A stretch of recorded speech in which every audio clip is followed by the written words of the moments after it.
Bonjour à toutes et à tous et bienvenue dans un nouvel épisode du podcast Learn to French. Je m'appelle Eden et j'enseigne le français. Hello and welcome to another episode on the Learn to French podcast. If you are new here, my name is Eden and I teach French. Aujourd'hui, c'est un épisode un petit peu particulier parce que je vais vous parler d'un personnage. So today's episode is a bit different. Because I'm going to talk to you about someone specific, someone you've maybe already heard of, Molière. Molière, c'est un géant de la littérature française. D'ailleurs, on surnomme la langue française la langue de Molière. Vous pouvez cliquer sur le lien dans la description de cet épisode pour lire le texte.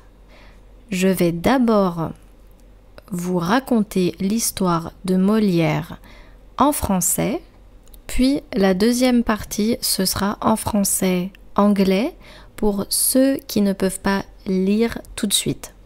So I am first going to talk to you about Molière in French, without any pauses. Everything is going to be in French. Then the second part is where I will talk about Molière in French and English. That way, if you can't read the text right now, you will still have the translation in English. Alors, aujourd'hui, on va parler d'un géant de la littérature française, Molière. Oui, celui qu'on étudie à l'école, celui dont les pièces sont encore jouées partout dans le monde. Mais qui était vraiment cet homme? Allez, on découvre ça ensemble. Molière n'était pas son vrai nom. Il s'appelait Jean-Baptiste Poquelin. Il est né à Paris le 15 janvier 1622 dans une famille bourgeoise. Son père était tapissier du roi. Il vendait des meubles pour la famille royale. Normalement, Jean-Baptiste aurait dû reprendre l'affaire familiale. Mais sa passion pour le théâtre était plus forte que tout. En 1643, à 21 ans, il a tout quitté pour devenir comédien. Imaginez la réaction de son père. À cette époque, être comédien n'était pas respectable. Mais Jean-Baptiste n'a pas hésité. Il a fondé sa troupe avec des amis. C'est à ce moment-là qu'il a pris le nom Molière. Le début a été difficile. La troupe a joué à Paris, mais c'était un échec. En 1645, Molière est même allé en prison pour dette. Mais il n'a pas abandonné. Il est parti en province pendant 13 ans, de 1645 à 1658. Il a voyagé dans toute la France, Toulouse, Lyon, Montpellier. Il donnait des spectacles, apprenait son métier et commençait à écrire. En 1658, il est revenu à Paris. Le 24 octobre, il a joué devant le roi Louis XIV au Louvre. Le roi a adoré. C'était le début du succès. En 1659, il a créé Les Précieuses Ridicules, une satire des salons parisiens. C'était un triomphe. Molière était devenu célèbre. Molière écrivait des comédies pour critiquer la société. Il voulait montrer aux spectateurs leurs propres défauts.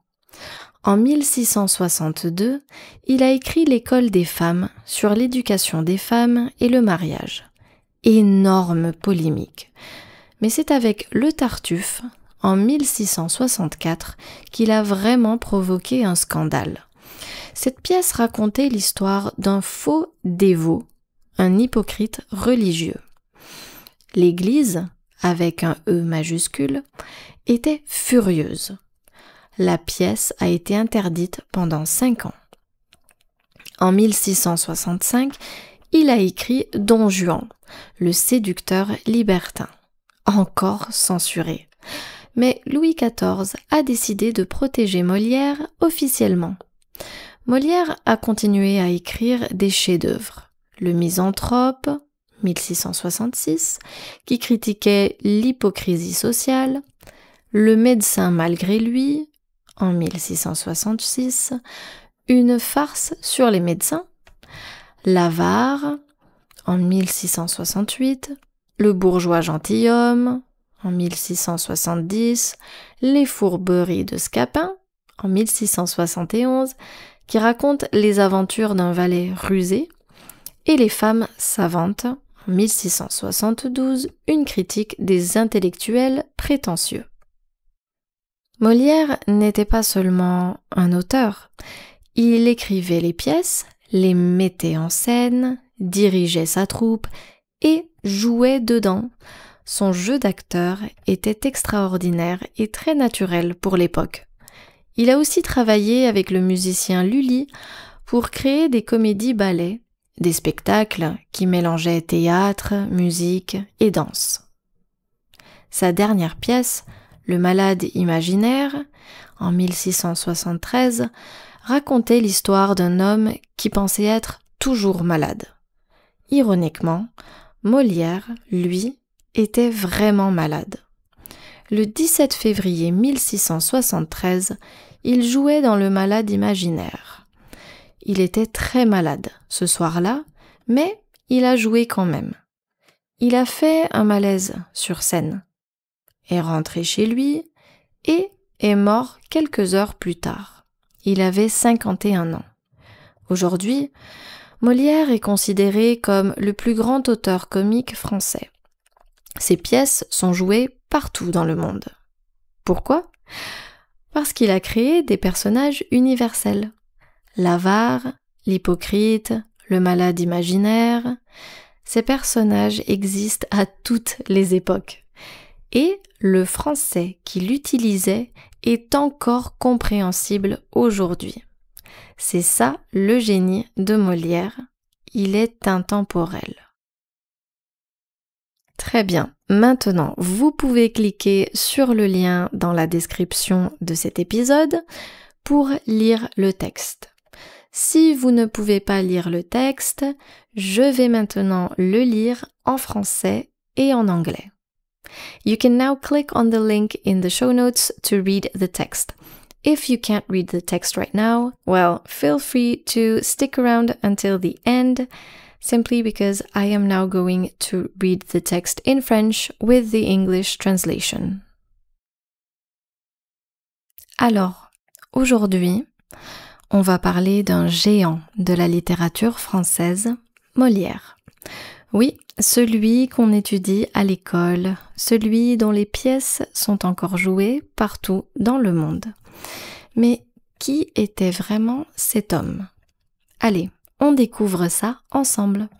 Molière n'était pas son vrai nom. Il s'appelait Jean-Baptiste Poquelin. Il est né à Paris le 15 janvier 1622 dans une famille bourgeoise. Son père était tapissier du roi. Il vendait des meubles pour la famille royale. Normalement, Jean-Baptiste aurait dû reprendre l'affaire familiale. Mais sa passion pour le théâtre était plus forte que tout. En 1643, à 21 ans, il a tout quitté pour devenir comédien. Imaginez la réaction de son père. À cette époque, être comédien n'était pas respectable. Mais Jean-Baptiste n'a pas hésité. Il a fondé sa troupe avec des amis. C'est à ce moment-là qu'il a pris le nom Molière. Today we're talking about Molière, the greatest French comedy writer. Who is this man? Let's find out together. Molière wasn't his real name. He was called Jean-Baptiste Poquelin. He was born in Paris on January 15, 1622, into a middle-class family. His father was an upholsterer to the king. He sold furniture to the royal family. Normally, Jean-Baptiste should have taken over the family business. But his passion for theater was stronger than anything else. In 1643, at 21 years old, he left everything to become an actor. Imagine his father's reaction. Back then, being an actor wasn't respectable, but Jean-Baptiste didn't hesitate. He started his troupe with friends. That's when he took the name Molière. Le début a été difficile. La troupe a joué à Paris, mais c'était un échec. En 1645, Molière est même allé en prison pour dette. Mais il n'a pas abandonné. Il est parti en province pendant 13 ans, de 1645 à 1658.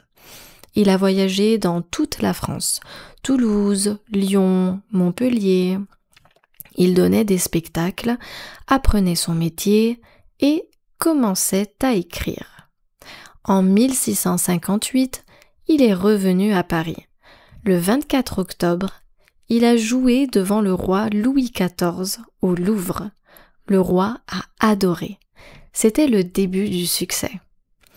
En 1659, il a créé Les Précieuses Ridicules, une satire des salons parisiens. C'était un triomphe. Molière était devenu célèbre. The beginning was rough. The troupe performed in Paris, but it flopped. In 1645, Molière even went to prison for debt. But he didn't give up. He left the provinces for 13 years, from 1645 to 1658. He traveled all over France, Toulouse, Lyon, Montpellier. He put on shows, learned his craft, and started writing. In 1658, he came back to Paris. On October 24, he performed for King Louis XIV at the Louvre. The king loved it. Success had arrived. In 1659, he created Les Précieuses Ridicules, the pretentious young ladies making fun of Parisian salons. It was a smash hit. Molière had become famous. Molière écrivait des comédies pour critiquer la société. Il voulait montrer aux spectateurs leurs propres défauts. En 1662, il a écrit L'École des femmes sur l'éducation des femmes et le mariage. Énorme polémique. Mais c'est avec Le Tartuffe, en 1664, qu'il a vraiment provoqué un scandale. Cette pièce racontait l'histoire d'un faux dévot, un hypocrite religieux. L'Église, avec un E majuscule, était furieuse. La pièce a été interdite pendant 5 ans. Molière wrote comedies to criticize society. He wanted to show audiences their own flaws. In 1662, he wrote L'École des femmes, the school for wives, about women's education and marriage. Huge controversy. But Le Tartuffe, in 1664, that's when he really caused a scandal. The play was about a fake holy man, a religious hypocrite. The church, with a capital C, was furious. The play was banned for 5 years. En 1665, il a écrit Don Juan, le séducteur libertin, encore censuré. Mais Louis XIV a décidé de protéger Molière officiellement. Molière a continué à écrire des chefs-d'œuvre.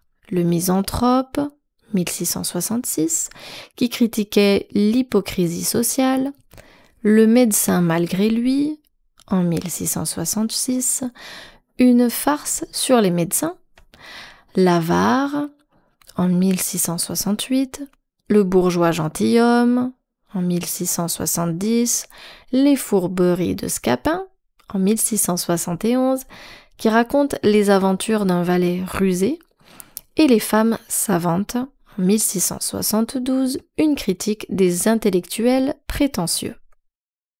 In 1665, he wrote Don Juan, the libertine seducer. Censored again.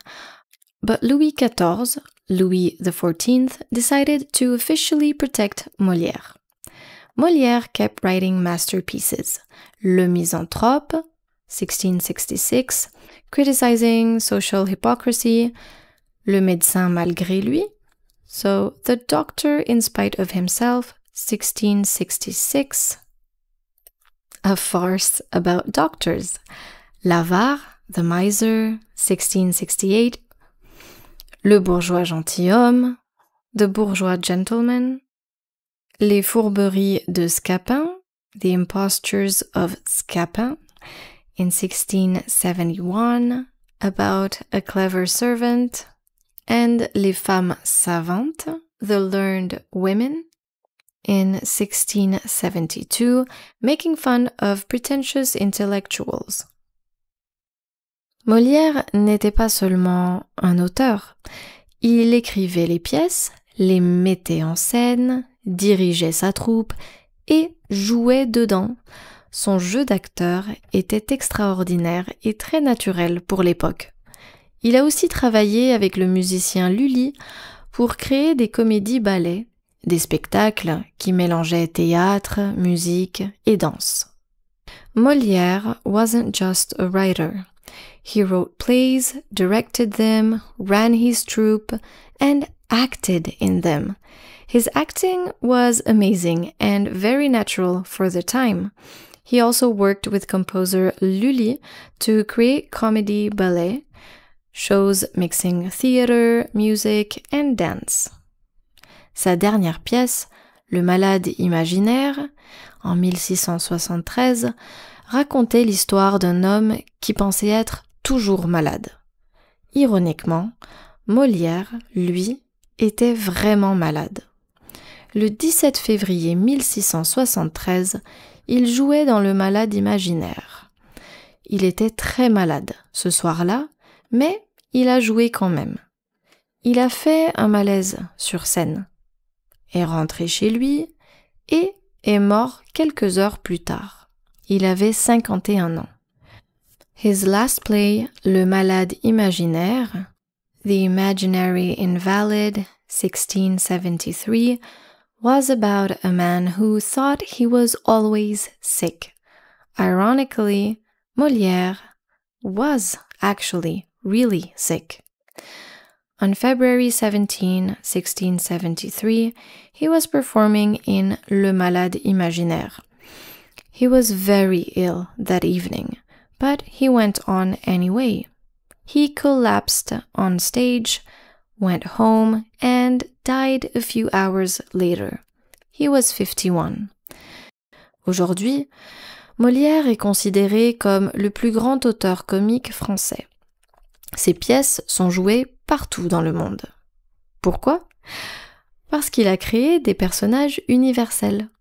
L'avare, l'hypocrite, le malade imaginaire. Ces personnages existent à toutes les époques. Et le français qui l'utilisait est encore compréhensible aujourd'hui. C'est ça le génie de Molière. Il est intemporel. Today, Molière is considered the greatest French comic writer.